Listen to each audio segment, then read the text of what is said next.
Hello everyone. जैसा कि आप सबको पता है कि अभी वीडियो का पेपर जो कि 2018 में नोटिफिकेशन आई थी और इसका एग्ज़ाम भी कंडक्ट कराया गया था, बट अनफॉर्चुनेटली कुछ प्रॉब्लम्स हुई पेपर में और बहुत सारे लीकेजेस, क्वेश्चन आंसर और बहुत सारी धांधली देखी गई, जिसकी वजह से कोर्ट के आदेश पे इस पेपर को दोबारा कंडक्ट कराया गया। और ये जो मैं आपके सामने आंसर की लेके आया हूँ, 27 जून का पेपर है ये, और 27 जून का फर्स्ट शिफ्ट में जो पेपर हुआ था उस पेपर का जनरल अवेयरनेस का आंसर की है ये। आप इससे मिला लो और कैलकुलेट कर सकते हो कि आपके कितने मार्क्स बन रहे हैं। तो मैं आपके सामने एक एक क्वेश्चन ले आता हूँ। तो देखो, इसमें जो पहला क्वेश्चन है पूछा, विच among the following national park is also a tiger reserve, इनमें से कौन सा एक नेशनल पार्क है जो कि टाइगर रिजर्व नाम से भी है?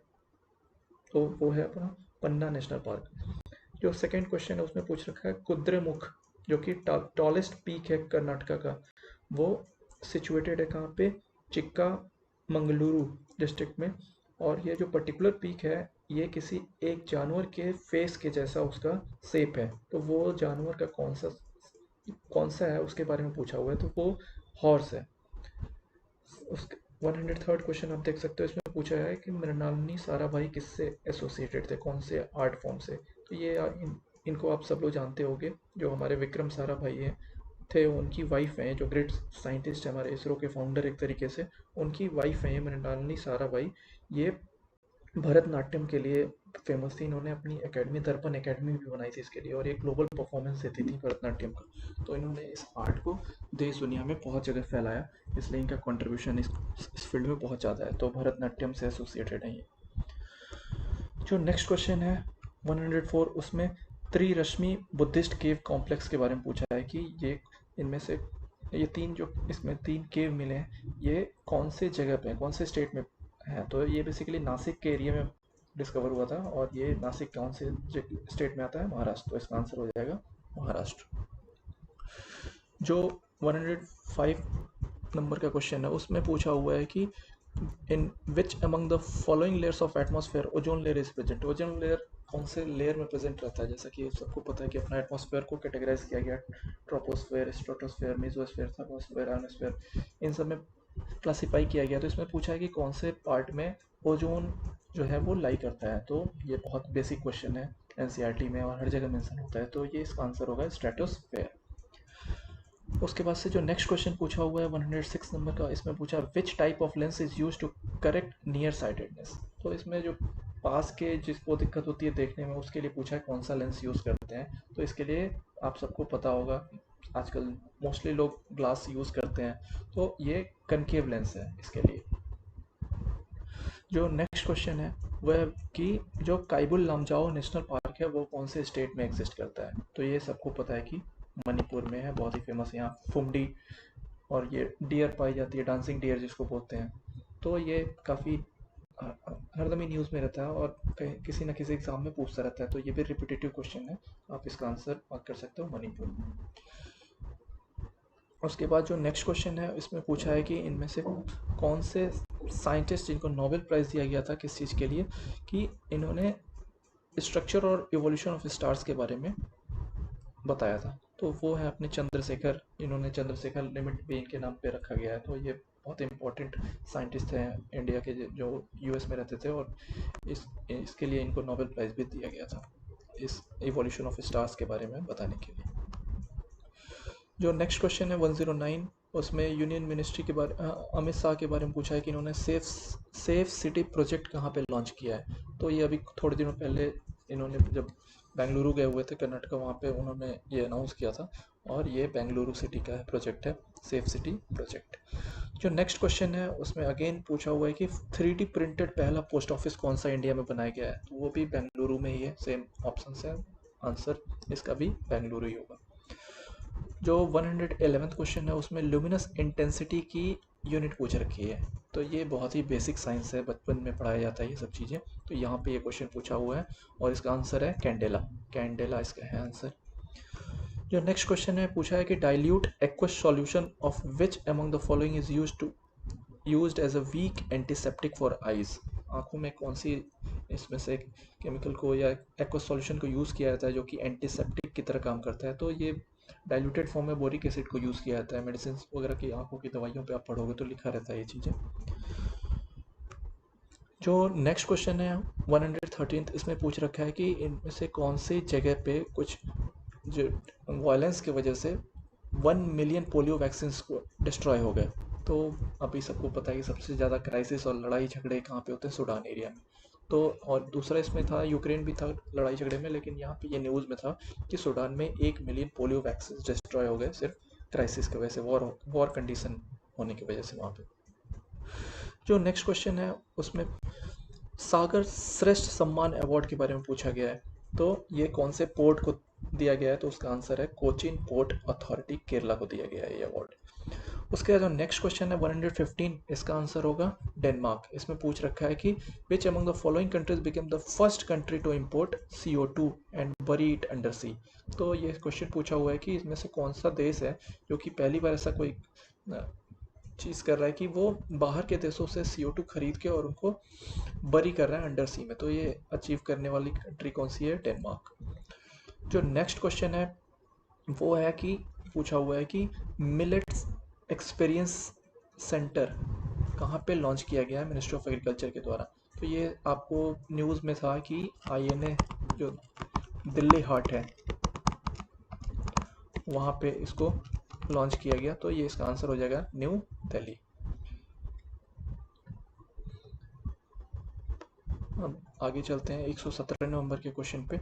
इसमें पूछ रखा है कि which among the following district of Orissa, Orissa में कि कौन से डिस्ट्रिक्ट ने ये निरखियाना ऐप स्टार्ट किया है। तो बेसिकली ये प्रेग्नेंट वुमेन के अल्ट्रासाउंड वगैरह एक्टिविटी को ट्रैक करने के लिए गंजम डिस्ट्रिक्ट में उड़ीसा में स्टार्ट हुआ है, गंजम डिस्ट्रिक्ट में।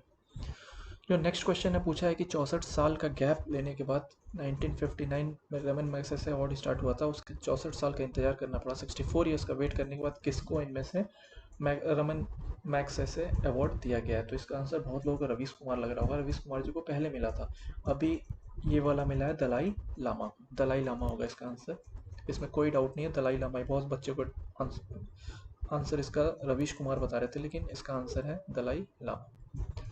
119 क्वेश्चन में पूछा गया है कि आसियान समिट जो हुआ था उसका थीम क्या था। इसका थीम बहुत ही करंट अफेयर्स में न्यूज़ में रहता है अक्सर, ये एपिसेंटर ऑफ ग्रोथ था इसका आंसर। 120वां क्वेश्चन है कि Debbie Hockley medal to honour women cricketers कौन से देश ने लॉन्च किया गया है। तो ये न्यूजीलैंड ने इसको लॉन्च किया है।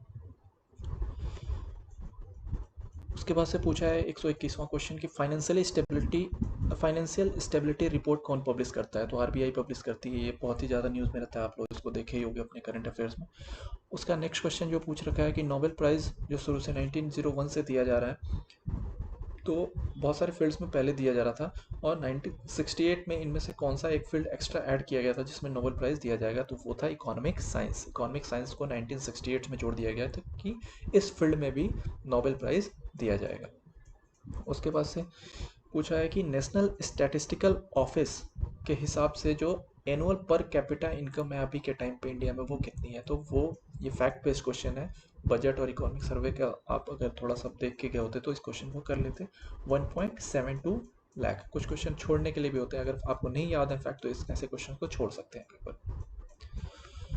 उसके बाद से जो क्वेश्चन पूछा है कि the word C of tranquillity, एक वर्ड है सी ऑफ ट्रंक्विलिटी, ये किससे एसोसिएटेड है। तो नॉर्मली ये एक नॉवल वगैरह लिखी गई है ऐसी। तो ये जो इसमें थीम है वो ये वहाँ पे मून पे कोई जगह है उसके करस्पॉन्डिंग लिखी गई है। तो इसका आंसर हो जाएगा moon. Which among the following is the deepest point of from sea level on the earth. तो ये बचपन से पढ़ाया जाता है जीके की बुक्स में कि मारियाना ट्रेंच है डीपेस्ट पॉइंट। ठीक है, इसका आंसर देने में कोई किसी को दिक्कत नहीं हुई होगी। जो नेक्स्ट क्वेश्चन है वो पूछा हुआ है कि एशिया का second largest fresh water lake कौन सा है जो कि जम्मू एंड कश्मीर में है। तो ऑप्शंस में भी आप एलिमिनेट कर सकते थे, पुलिकट तो नहीं हो सकता। तो इसमें दो ऑप्शन जम्मू कश्मीर का बचा था, वुलर और डल, जिसमें कि वुलर इसका आंसर हो जाएगा। ठीक है। 127 क्वेश्चन है कि at which of the following sites are coal fields located in Jharkhand.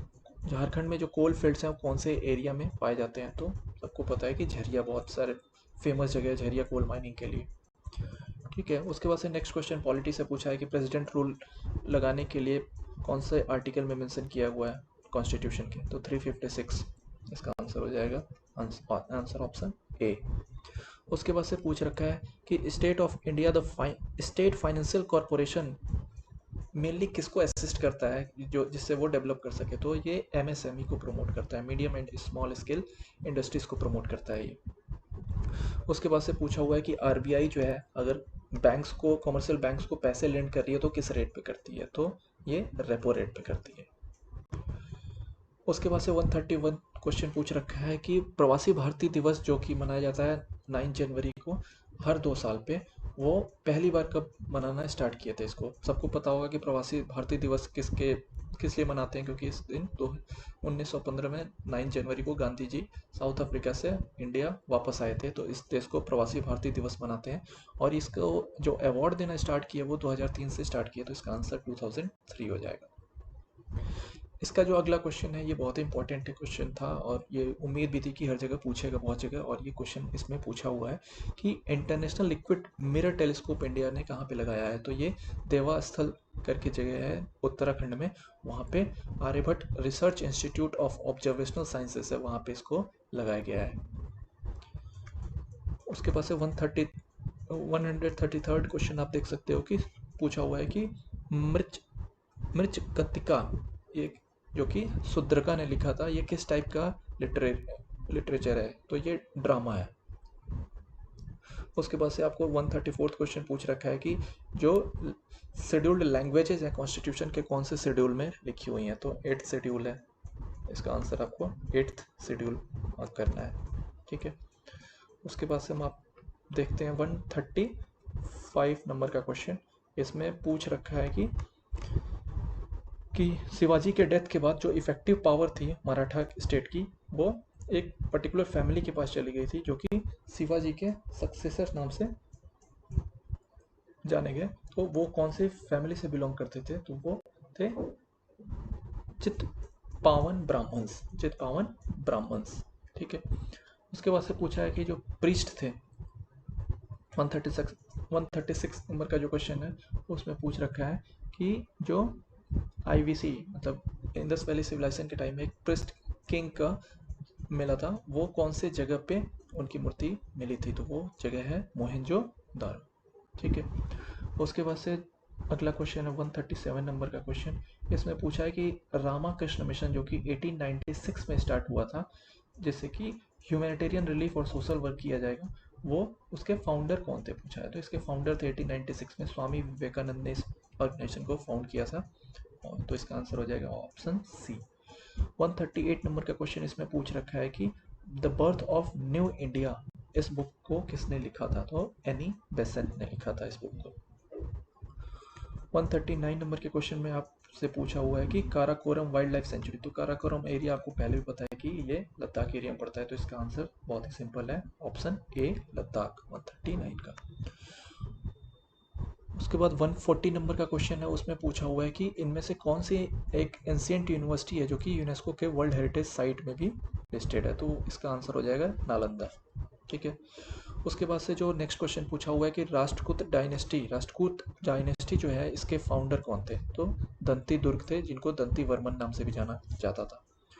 Next question है 142, जिसमें पूछा है कि इनमें से कौन से ऐसे पर्सनालिटी थे जिन्होंने सारे जो राउंड टेबल कॉन्फ्रेंस हुए थे उसमें पार्टिसिपेट किए थे, तो ये अपने इकलौते डॉक्टर भीमराव अंबेडकर जी थे, जिन्होंने तीनों के तीनों राउंड टेबल कॉन्फ्रेंस में पार्टिसिपेट किया था। जो नेक्स्ट क्वेश्चन है उसमें पूछा हुआ है कि इनमें से कौन सा जो टेम्पल है वो पल्लवा डायनेस्टी के टाइम पे बनाई गई थी, तो इसका आंसर भी सिंपल है, महाबलीपुरम टेम्पल, ठीक है। 144 क्वेश्चन आप देख सकते हो कि नूनमती आपको पता होगा कि ये असम में पड़ता है, असम स्टेट में। ये पेट्रोलियम इंडस्ट्री जो यहाँ पे सेटअप की गई थी, इसलिए न्यूज़ में रहती है और ये फेमस है, बहुत पुरानी पेट्रोलियम इंडस्ट्री यहाँ पे है, तो नूनमती इसका आंसर क्या हो जाएगा, ऑप्शन ए।